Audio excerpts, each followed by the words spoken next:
Hello friends, देखिए आज मैं आपके लिए क्या लाया हूँ। 75 नंबर का डोज। ठीक है ना। ये डोज आपको एग्ज़ाम हॉल जाने से पहले रिवाइज करना है और इस रिवाइज से आपको 75 में 75 लाने से कोई नहीं रोक सकता।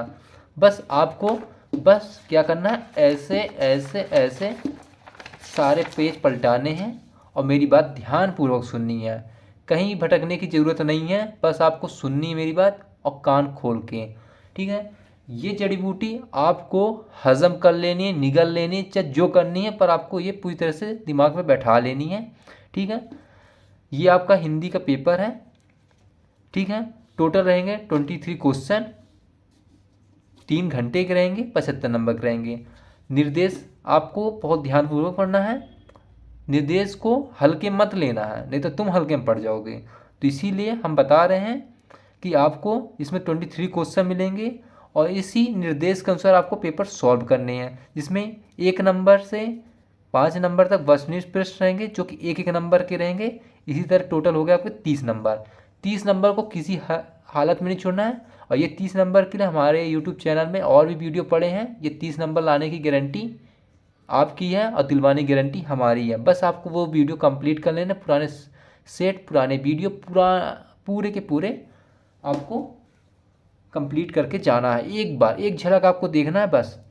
फिर 6 से 17 तक आपके 2 अंक के आएंगे, जो कि लगभग 30 शब्द लिखना है। 30 शब्द से ज़्यादा 2-4 शब्द लिखिएगा बस, और वो भी चुनिंदा शब्दों में लिखना है। उसकी भी हम तैयारी आपको वीडियो में करवा चुके हैं, आप जाके प्लेलिस्ट में देख लीजिएगा। ठीक है।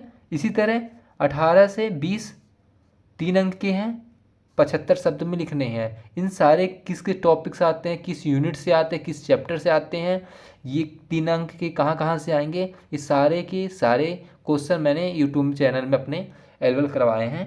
ठीक है। और इसी तरह 4 अंक के 21 से 23 तक आएंगे। 21, 22, 23, 24, सॉरी 23, है ना। तो इस तरह 3 क्वेश्चन हो गए। तो ये सारे 3 क्वेश्चन आपको 120 शब्द लिखने हैं। ठीक है। मेन लड़कों में कहाँ मार खाते हैं, टाइम नहीं बच पाते हैं। तो टाइम बचाने के लिए आपको बेस्ट मैं तरीका बता रहा हूँ। आपको इस सारे का प्रैक्टिस करना है, रिवीजन करना है, और जो नंबर जितने शब्द का है उसको आपको टाइम मोबाइल में लगा लेना है, टाइमर, और टाइम के अकॉर्डिंग आपको क्वेश्चन सॉल्व करने हैं। जितना आप सॉल्व करेंगे उतने ही आपके एग्ज़ाम हॉल में हाथ चलेंगे, दिमाग तो चलेंगे ही चलेंगे आपको ये वीडियो देखने के बाद। कहीं भी आप मार नहीं खा सकते। चलिए चालू करते हैं यहीं से। नेक्स्ट। ठीक है। सही विकल्प चुनकर लिखिए। क्या है आपका नेक्स्ट क्वेश्चन। सांप के डर से घबराए भोलानाथ कहाँ जाकर छिपे। ठीक है। माँ के आंचल में। ठीक है। कहाँ छिप गए, माँ के आंचल में। वाक्य कितने प्रकार के होते हैं, 3 होते हैं। एकांकी में कितने अंक होते हैं, 1 होते हैं। आपको मैं फास्ट करा रहा हूँ क्योंकि आपको एग्ज़ाम से पहले बहुत जल्दी तैयारी करनी है, रिवीजन करनी है। ठीक है। इसलिए मैं आपको फास्ट से फास्ट करवाने जा रहा हूँ।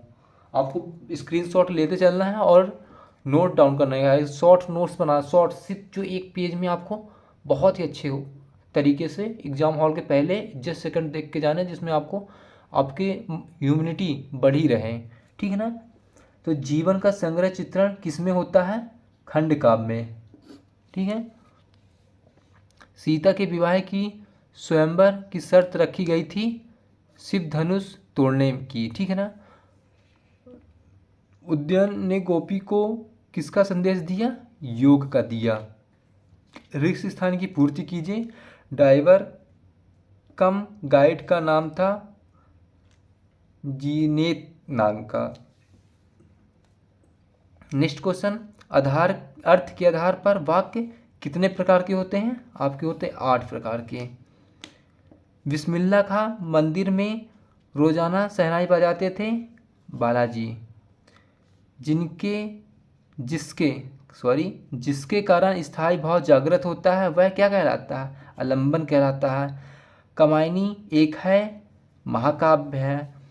बिहारी के प्रमुख कवियों में से एक है, रीतिकाल है। ठीक है फ्रेंड्स। शायद आपको थोड़ा डिस्टर्ब हो, इसीलिए आप ध्यान से स्क्रीनशॉट ले लीजिएगा। ये बहुत ही मुश्किल से मैं आपको सेट ला पाया हूँ, ये एग्ज़ाम पेपर ला पाया हूँ, इसीलिए मेरे को थोड़ी कठिनाई हो रही है जल्दी में पेपर बनाने की, ठीक है ना। हालांकि मेरे पास सेटअप भी बहुत ज़्यादा अवेलेबल नहीं हो पाए हैं, जो कि आपको मेरे को बहुत ही जल्दी प्रैक्टिस करवानी भी है, और ये पेपर मुझे बहुत ही मुश्किल से मिले हैं, ठीक है ना। कि मैं अपने बच्चों को, अपने मेरे जो विद्यार्थी हैं, मेरे साथ जुड़े जो लोग हैं, उनको मैं एक अच्छा राह दिखा सकूं, इसलिए मैंने ये आपके सामने लाया है, ठीक है। ये बहुत ही कम लोग जो आपको एलिजिबल करा पाएंगे, ये मेरा दावा है, और इस भरोसा आपका ये लास्ट भरोसा रहेगा, ठीक है। जो मैं आपको भरोसा दिला रहा हूँ, ये भरोसा टूटने पर दोबारा मैं क्या बताऊँ, ठीक है। चलिए आगे चलते हैं। सही जोड़ी मिलाकर लिखिए। माइयाँ किसका होगा? कड़वा तेल लगाती थी, ठीक है ना। परिणामवाचक क्रिया विशेषण, क्रिया के परिणाम बोध का। नेताजी की प्रतिमा किसमें है? किसमें है? शोक स्थायी भाव, सॉरी ये नहीं होगा, ये होगा आपका, यही होगा, सॉरी, ठीक है। नवाब साहब ने 2 खीरे खरीदे। श्रृंगार रस क्या होगा? रति स्थायी भाव होगा। योग का संदेश उद्यान होगा। नेक्स्ट क्वेश्चन है आपका सत। मैं क्यों खिलाता हूँ अज्ञे जी की रचना, सत्य है कि असत्य है? आप कमेंट बॉक्स में भी हमारे साथ जुड़े रहना और इस सब का आंसर बताते जाना, जिससे आपका रिवीजन अच्छी तरीके से हो जाएगा, ठीक है। तो मैं क्यों खिलाता हूँ अज्ञे जी की रचना है या नहीं, सत्य है या असत्य? सत्य है। सारे देश की आस्थाएं अंधविश्वास से एक से नहीं है, सत्य है असत्य है? इसको आपको कमेंट बॉक्स में बताना है, ये आपको होमवर्क है, ठीक है। जिस क्रिया का प्रभाव कर्म पर पड़ता है वह सकर्मक क्रिया होती है, सत्य है असत्य? सत्य है। बाल गोविंद भगत अपनी खेती की पैदावार पहले कबीर मठ लेकर जाते थे, सत्य असत्य? सत्य है। चौपाई छंद में 24 मात्रा होते हैं, असत्य है कि सत्य है? असत्य है। जयशंकर प्रसाद ने जो मधुर स्वप्न देखे वे पूरे हो गए थे, असत्य है। एक वाक्य में उत्तर लिखिए। आपको एक वाक्य में उत्तर लिखना है, ठीक है। एक वाक्य में उत्तर लिखना है, तो आप कमेंट बॉक्स पर बताएं। आप बताना है एक वाक्य में उत्तर। भोलानाथ सिसकना क्यों भूल गए थे? बताओ, क्यों सिसकना भूल गए थे? साथी बालकों का खेलना कूदना देखकर सिसकना भूल गए जाते हैं, ठीक है ना। सब शक्ति में कितने प्रकार के होते हैं? 3 प्रकार के होते हैं। हाथ मलने का क्या अर्थ है? हाथ मलने का अर्थ है पछताना, अफसोस करना। जैसा कि आप कभी भूल चूक कुछ कर लिए, है ना, किसी से वो कुछ आपसे गलत हो गया, लेकिन कुछ समय पर नहीं मिला, फिर आप पछताते हैं, अफसोस करते हैं। जैसा कि आप ये वीडियो नहीं देख पाए, फिर इसके बाद एग्जाम हॉल से निकलेंगे, फिर कहेंगे कि सर काश के वीडियो देख लिए होते हैं तो मैं आज पूरे 75 मार्क्स कर लेता। वही फिर हाथ मलना हो जाएगा आपका, इसीलिए आप पूरे वीडियो देख के जाइएगा, ठीक है। फिर नेताजी की मूर्ति पर सरकंडे का चश्मा किसने लगाया था? किसने लगाया था? बच्चों ने लगाया था। संचारी भाव की संख्या कितनी मानी गई है? 33 मानी गई है। रीतिकालीन काव्य का मुख्य विषय क्या था? श्रृंगार था, ठीक है। अब हम नेक्स्ट क्वेश्चन की ओर चलते हैं। बच्चों की दंतुरीय मुस्कान का कवि के मन पर क्या प्रभाव पड़ता है? अथवा फागुन में ऐसा क्या होता है जो बाकी ऋतुओं से भिन्न होता है? ये 2 नंबर के आएंगे, ठीक है। आपको 30 शब्दों में लिखना है, चुनिंदा 30 शब्दों में लिखना है, जिसमें से आपका एग्जामिनर एक भी अंक ना काटे, एक भी एग्जामिनर अंक ना काटे। इतने चुनिंदा 30 शब्द लिख के आने हैं, 3 से 4 लाइन बस, ठीक है दोस्तों। इन सारे मैं क्वेश्चन के आंसर अपने टेलीग्राम चैनल में डाल दूंगा, जिसका लिंक आपको डिस्क्रिप्शन नीचे मिल जाएगा, ठीक है। इन सारे के मैं नोट्स बनाया हूँ, नोट्स बहुत ही बेहतरीन तरीके से बनाया हूँ, एकदम चुनिंदा शब्दों के साथ बनाया हूँ, जो आपको आसानी से आंसर देने में और आंसर याद करने में तकलीफ बिल्कुल नहीं होगी। ठीक है, मैं आपको इन सारे के क्वेश्चन एक बार रिवाइज करवा देता हूँ, रिपीट करता हूँ।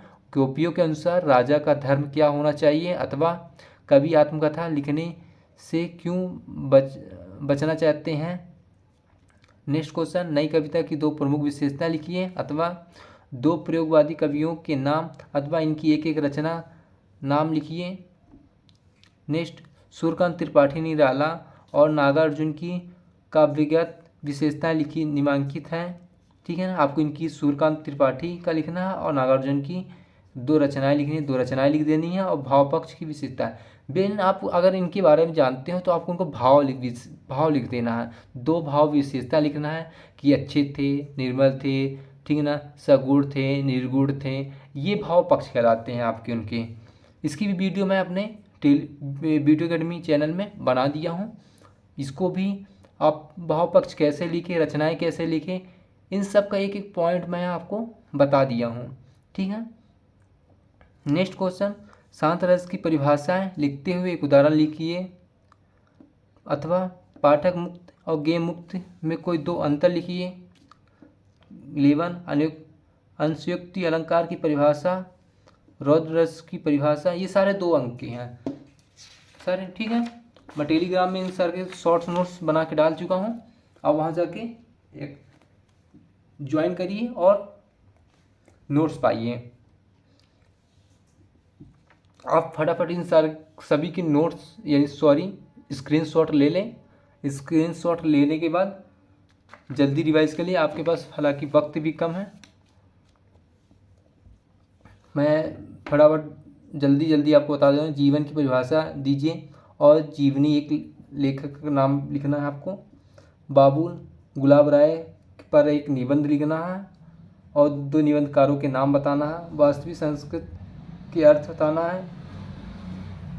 वह कौन सी घटना थी जिसके सुनने के बाद लेखिका मुन्नू भंडारी को ना अपनी आंखों पर विश्वास हो पाया और ना अपने कानों पर। ठीक है ना, ऐसा क्या था जो उनको विश्वास ही नहीं हो पाया दोस्त। फिर नेक्स्ट, एक कहानी यह भी थी, आत्मकथा के आधार पर स्वाधीनता आंदोलन के परिदृश्य का चित्रण करते हुए इसमें मुन्नू जी की भूमिका को रेखांकित कीजिए। लेखक यशपाल को नवाब साहब के किन हाव भाव से महसूस हुआ कि वे उनसे बातचीत करने के लिए तनिक भी उत्सुकता नहीं थे। ऐसी क्या थी हाव भाव उनकी जो एक भी उत्सुकता नहीं थी, बात करने के लिए मन ही नहीं था उनका। मुन्नू भंडारी और राम वृक्ष पेरीपुरी जी की परिचय लिखना है। ठीक है ना, इनकी 2 रचनाएं लिखनी है और भाषा शैली लिखनी है। आपको मुहावरे का अर्थ बताना है। अंधे की लाठी, दांत खट्टे करना, पहाड़ टूट पड़ना। आपको इन 3 में से आपको 2 बताने हैं, सिर्फ 2 लिखने। अंधे की लाठी का क्या अर्थ होता है और पहाड़ टूटना या दांत खट्टे करना, इनमें से 2 लिखने हैं आपको। ये कि आपको ये नहीं लिखने तो अथवे वाले लिख दीजिए। 2 अलग अलग अर्थों में वाक्य प्रयोग कीजिए। कुल, तीर। ठीक है, फिर चलते हैं नेक्स्ट। कभी श्वेत को कभी रंगीन पताकाओं का फहराना किन अलग अलग अवसरों की ओर संकेत करता है। 2 अंक के हैं। अथवा माता का आंचल पाठ में बच्चों को जो दुनिया रची गई है वह अपने बचपन की दुनिया से किस तरह भिन्न है, ये बताना। प्रश्न 18, संदर्भ प्रसंग भावार्थ लिखना है। स्क्रीनशॉट ले लीजिए। आपको मैं इन सारे जैसा कि बता चुका हूँ नोट्स आपको अवेलेबल करवा ही दूंगा। ठीक है, 19। ठीक है दोस्त, इन सारे की PDF मैं आपको PDF अवेलेबल करवा रहा हूँ। नेक्स्ट चलते हैं। आपको एक विषय पर निबंध लिखना है और निबंध 75 शब्दों में लिखना है। ठीक है ना, 75 शब्दों में टॉपिक बना के बहुत ही सुंदर तरीके से आपको हर पॉइंट में एक अच्छा सुविचार यानी एक शुद्ध वाक्य से टॉपिक लिखनी है 75 शब्दों में। लेकिन ठीक है ना, चाहे आप आधुनिक भारत पर लिख दें, चाहे राष्ट्रीय शिक्षा नीति पर, चाहे महंगाई समस्या, आप हालांकि जानते ही हैं महंगाई समस्या क्या चल रहा है, शिक्षा की हालत क्या है, आधुनिक भारत में हो क्या रहा है, इन सारे को आप अपने एक जीवन में चल रहे सर्किल के बारे में लिख देने हैं आपको, ठीक है ना। 21 देख लें, इस ये गद्यांश है। आप गद्यांश को बहुत ही ध्यानपूर्वक पढ़ना है और ध्यानपूर्वक पढ़ने के बाद आपको इसका सारांश निकालना है शॉर्ट्स में, ठीक है ना। शीर्षक क्या कहलाता है, गद्यांश का सारांश क्या है, और साम्राज्य छा जाता है ना, साम्राज्य में क्या जाता है, छा, ठीक है ना। फिर इसी तरह अर्थात अथवा का लिख देना है। अब आता है आपका मेन मुद्दा यहाँ पे ये है कि आपको प्रश्न पत्र यानी सॉरी आवेदन पत्र लिखना है। तो आप कैसे लिखोगे, ठीक है ना। प्रश्न 22 में क्या लिखा है देखिए, मैंने इसके बारे में आपको अपने एक छोटे से वीडियो में बता चुका। प्रश्न पत्र के सारे प्रश्न पत्र आपको पढ़ाए हैं हमने। अपने प्रचारक को सारा छोड़ने पर स्थानांतर पत्र देने हेतु आवेदन पत्र, मैंने कुछ ही दिन पहले सारे आवेदन पत्र मैंने आपको पढ़ाए हैं। आपको सारे आवेदन पत्र मैंने आपको पढ़ाए हैं, बस आपको वो वीडियो देख लेनी है और कुछ नहीं करना, सिर्फ उसको आपको देख लेना, ध्यानपूर्वक सुन लेना है। मैंने ये भी पढ़ाया था, देखिए, जन्मदिन पर आयोजन से सम्मिलित हेतु अपने मित्र को आमंत्रण पत्र। जिस विद्यार्थी ने हमारा ये वीडियो देख लिया होगा वो इस 4 नंबर को ना किसी हालत में छोड़ के नहीं आ सकते, मैं गारंटी देता हूँ। बस आपको ये वीडियो देख लेनी है ध्यानपूर्वक। अब निम्नलिखित में से किसी एक विषय पर 120 शब्दों में निबंध लिखनी है, ठीक है ना। दहेज प्रथा पर लिख देना है, विज्ञान की देन पर लिख देना है, जल की जीवन पर लिख देना है, वन संरक्षण और प्रदूषण समस्या। इन सब टॉपिक आपसे बेहतर कोई नहीं समझ सकता। प्रदूषण, ठीक है ना, वन संरक्षण, जल जीवन है, विज्ञान की देन, ये आपको बेहतरीन प्रस्तावना से शुरू करना है, प्रस्तावना टॉपिक डालना है और बेहतरीन टॉपिक बाय टॉपिक 5-6 टॉपिक बना के और बहुत ही शुद्ध शब्दों में लिख देना है, ठीक है दोस्तों।